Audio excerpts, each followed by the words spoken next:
rocket launches from Vandenberg Air Force Base. But did you know there's actually a whole behind-the-scenes world of meteorologists that play a vital role? And I actually had the chance to learn the in and outs of what those meteorologists do. Here's my exclusive look into their control room. We have RD-180 ignition, and we have liftoff of the United Launch Alliance Atlas V rocket. The sound rattles houses. The light fills the sky. The liftoff of an Atlas V rocket from Vandenberg Air Force Base. The first Atlas V launch was back in 2002.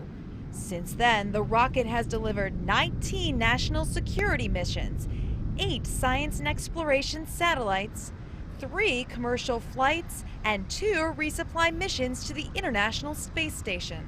Current altitude is 133 miles downrange.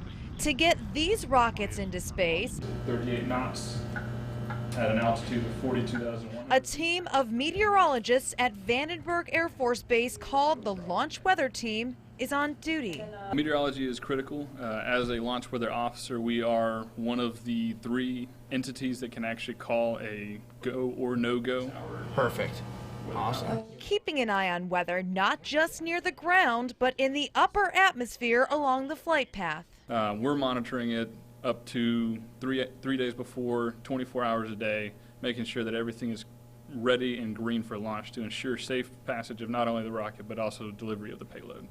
Data comes from sources ranging from other military installations and the National Weather Service, but most importantly from their own instruments used on base, such as weather balloons. We release balloons from the building outside, and they're on a schedule determined by the lead launch weather officer. On a normal day, only 2 of these huge balloons are launched.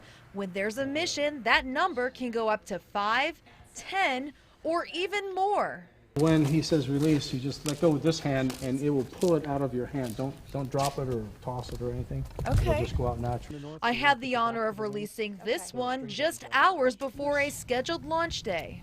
5, 4, 3, 2, 1, release limited. Perfect.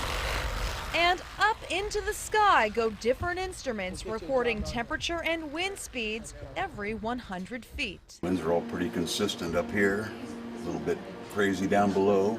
Measurements are taken from the ground all the way up to the edge of space where the balloon finally bursts. So the balloon can go, as far as I've seen so far, up over 100,000 feet.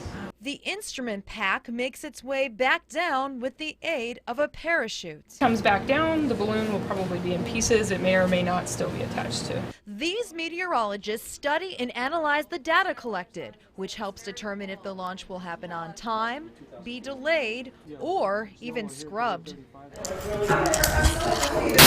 Sometimes the launch weather team will send up an extra balloon if something breaks off the rocket or it explodes. Absolutely. We're looking for wind direction and speed specifically for any toxic fumes or any type of gases that are released into the atmosphere in the event of an accident like that, so that we can prepare the public and the base for anything that we're expecting to come from them. Launch days are busy for the meteorologists at Vandenberg Air Force Base, but it's not the only adventurous duty they see. We support a variety of missions from the Army infantry on the ground, jumpers, fighter jets, bombers, heavy aircraft, and as we're doing here, space launch and ballistic missile defense. Making a difference each and every single day.